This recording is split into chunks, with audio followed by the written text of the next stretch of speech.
Hello, friends. This is Dave Hurwitz, Executive Editor at ClassicsToday.com. I've been going through boxed sets which still exist for some reason or another, and some of you have suggested a couple of them that you've also seen bopping around Amazon or other sites. And so I've taken the hint, and we're going to talk about this one, Britten the Performer.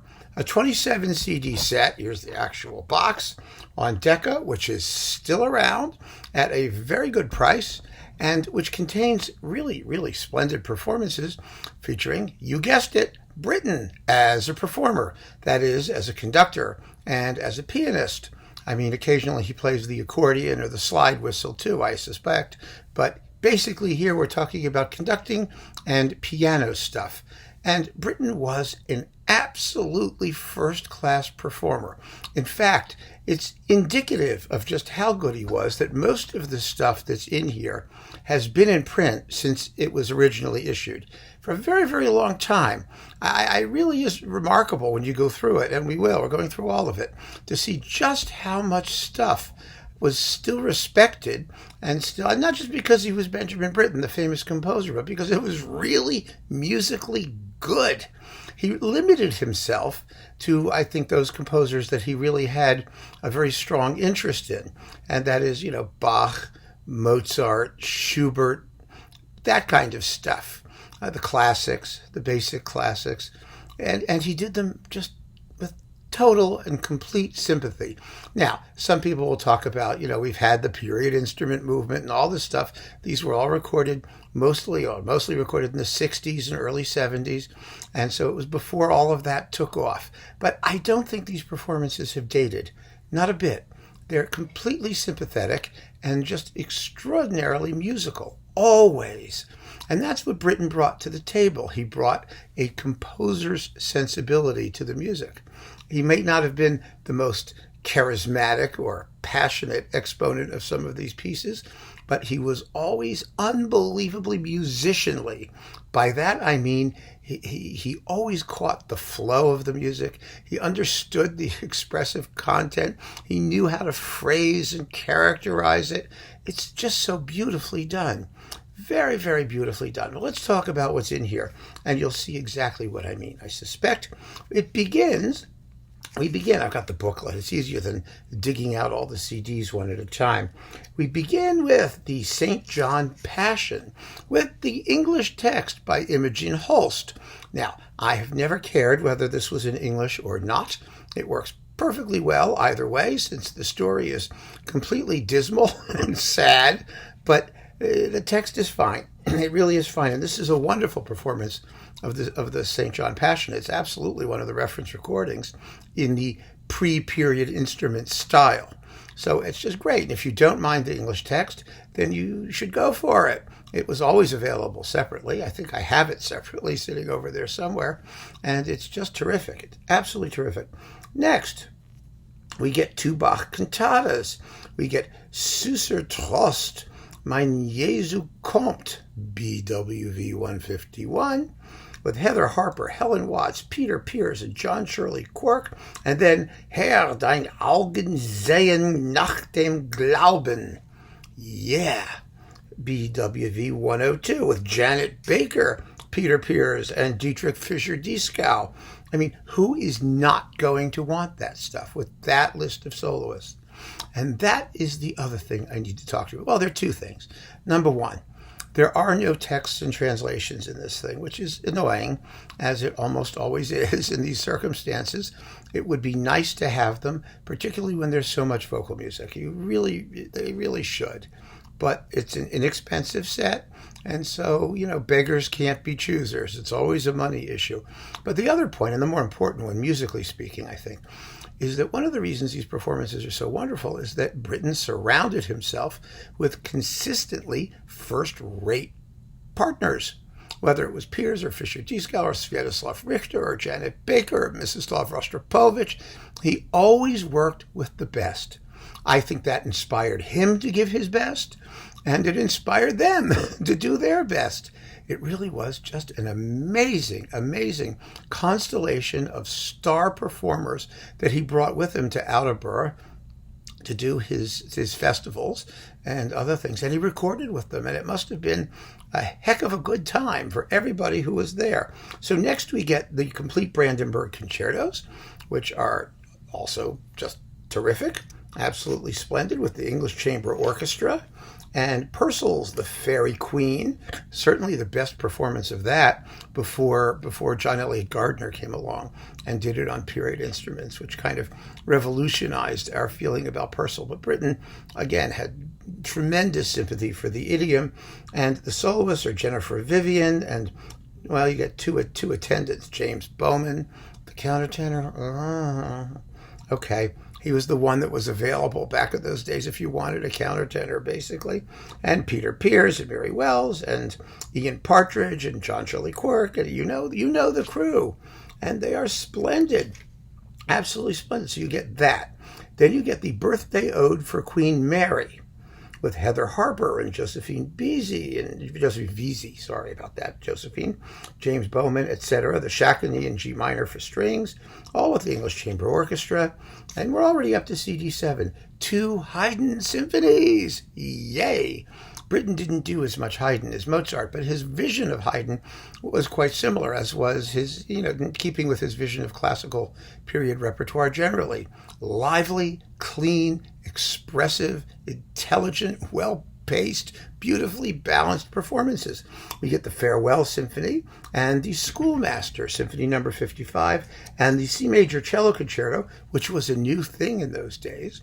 It was only discovered in the 50s, believe it or not, with Mstislav Rostropovich playing the cello. And that was really, really fun. Then we have Mozart, lots of Mozart. And this Mozart has always been wonderful. They've always been among the reference recommendations in Mozart, and they still are. It's just that simple, because great music making is great.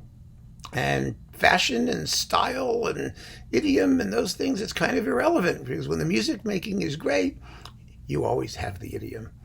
Always. It's always idiomatic. And so it is here. Mozart, Symphonies 25, the Serenata Notturna, Symphony 29, 40, and 38, all with the English Chamber Orchestra, and all splendid. Next, CD10, Symphony 41 and 39, and 2 arias, Si mostra la sorte and Per pietà, non ricercate, with Peter Pears. And then we have some piano concertos, number 12, with Britten himself, piano and conductor, and he was a splendidly stylish pianist.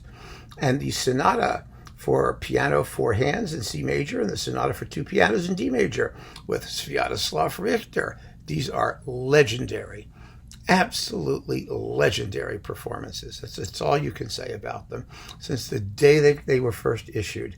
Then 2 more Mozart piano concertos, numbers 20 and 27, classics with Clifford Curzon, especially 27, which is simply magnificent. These are great performances. And, you find them in the Clifford Curzon box as well, because they're, they've been available since time immemorial. They were actually recorded. Let's see, when were they done? They were done in 1970 at the Maltings, Snape. And 1970. Then Schubert's Unfinished. I love this Unfinished. I love it because the second movement, which is Andante con moto, is really con moto. The first movement with its exposition repeat is 13 minutes and a bit. The second is 11. Normally, the second movement is, it's 11 and a half. The second movement is a bit slower, sometimes considerably slower. I don't think it should go that slowly. I really don't. And Britten doesn't take it that slowly. It's a wonderful interpretation that you really should hear. Then the Arpeggione Sonata with Rostropovich. And let's see, what else is this thing? The Andantino Verrier, Deutsch 823. And Claude Debussy's En Blanc et Noir with Sviatoslav Richter. Once again. And now we have the other Britten Richter thing, which is just astonishing. The Schubert Fantasy in F minor, the Variations in A flat major, D813, and the Grand Duo, which is grand, and it's a duo. It should have been a symphony, but Schubert never got around to orchestrating it. Some people dispute that. I do not. I think the musical evidence is unmistakable that it's an orchestral piece in a two-piano arrangement.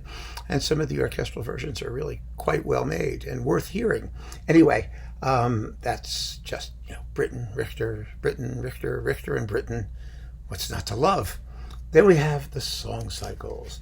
Winterreise and Die Schöne Müllerin with Peter Pears, with a few extra songs after Die Schöne Müllerin.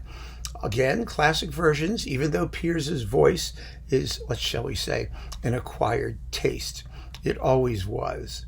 And, you either like it or you don't like it. But there's no qualifying the fact that, first of all, Britten and Pears are operating in lockstep, as they probably should have, if they were getting along well that week. Anyway, they seem to be quite harmonious, and the interpretations, I think, are exceptionally moving and very, very stylish. So, that's me, and you will have singers who you prefer, no doubt. They also did Schumann's Dichterliebe, and then another batch of Schubert songs, a big batch of Schubert songs. Im Frühling auf dem Wasser zu singen, Lachen und Weinen, and Abendstern, and Sprache die Liebe, and Der Einsame, and Der Geistertanz, that's a fun one, Auflösung, and Nacht und Träume, yeah, what's not to love? Finally, no, not finally, we're only halfway there, Disc 18, well, more than halfway there.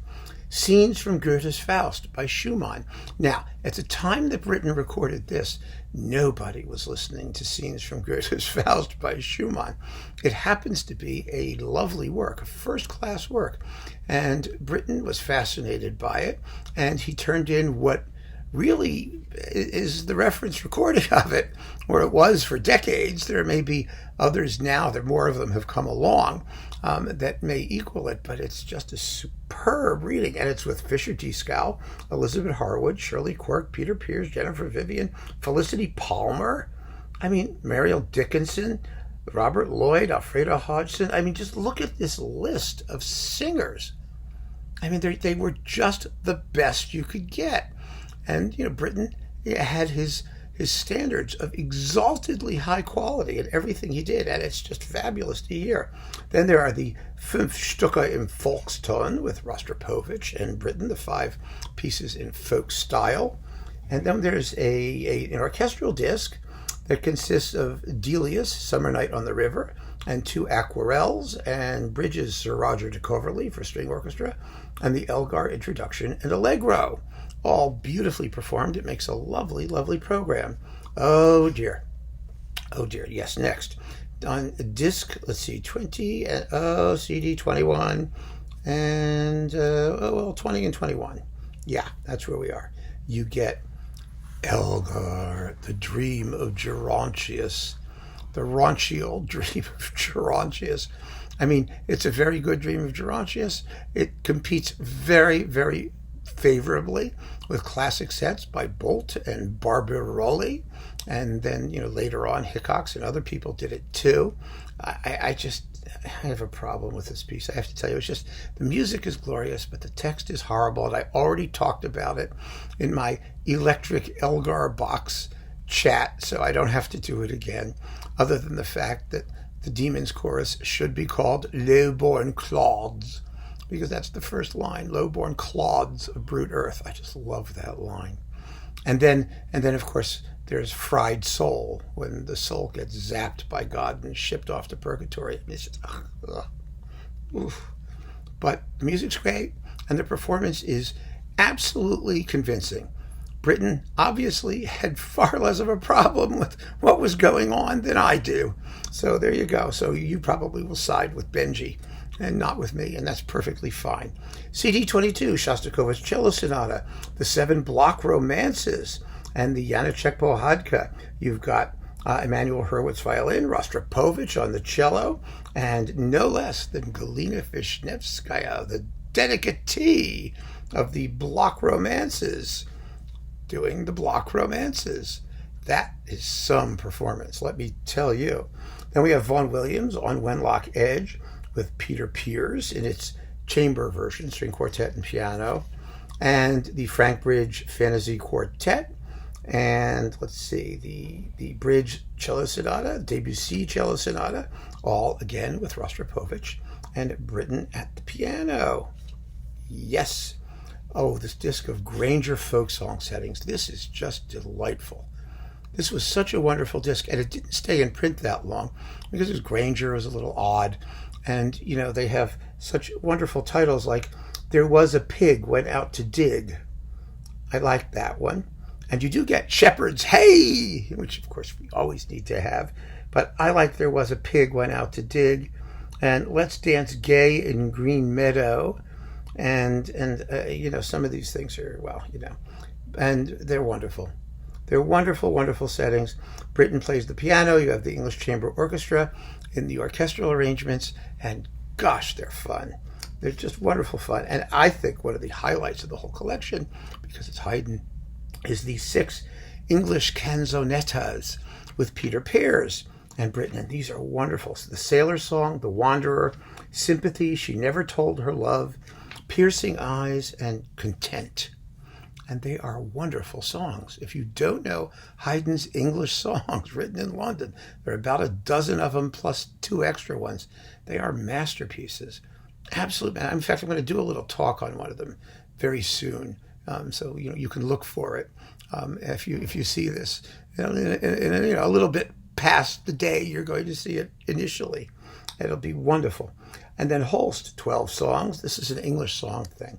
Some Frank Bridge songs, Butterworth, Moran, Peter Warlock, John Ireland, and Lennox Berkeley, and Arthur Oldham, and Michael Tippett's songs for Ariel, all with Peter Pears. First class. And now we're on disc 26, 2 bonus CDs. There is a Schubert song recital with Kathleen Ferrier. Yes, the Kathleen Ferrier, Peter Pears, and Benjamin Britten. And then we get, let's see, what else is with it? Oh, then there's the Variations on an Elizabethan Theme, the Selinger's Round, which was a collective commission by a whole bunch of people who did it. You know, Arthur Oldham, Michael Tippett, Lennox Berkeley, Benjamin Britten, Humphrey Searle, and William Walton. It's kind of like Liszt's Hexameron, which is also not entirely by Liszt. You know, it's a group thing. That's with the Aldeburgh Festival Orchestra, and then Britten's Fanfare from Gloriana, and God Save the Queen. Apparently, she was in residence at the concert. So there you go. Then we get, oh no, she was in residence for this thing, Handel's Ode for St. Cecilia's Day, with Heather Harper and Peter Pears, which is wonderful. And then a bunch of Mozart arias sung by Pears, and the Masonic funeral music, and another recording of the G minor symphony. This is with the London Symphony. Those others are with the English Chamber Orchestra. These were the first Mozart records that Britten ever made. For some reason, at the time, they weren't released. It's very, very good to have them. You get 2 Mozart G minors, and that is this 27 CD set. And you noticed I didn't at any point say I didn't say that there was a disc worth listening to. Excuse me. At no point did I say that there was any disc that is not worth listening to. They're all worth listening to. It's a set with no weak links, really none. And that is astonishing for 27 CDs. A tribute to Britten and to the fantastic artists that he gathered around him during his Aldeburgh days and other periods. He was just a genius, simply a genius. And this box is evidence of it. So yeah, thanks for suggesting it. And feel free to get it. I mean, you should have this. You really should. It's all hits and no misses. So thank you for joining me, friends. Take care.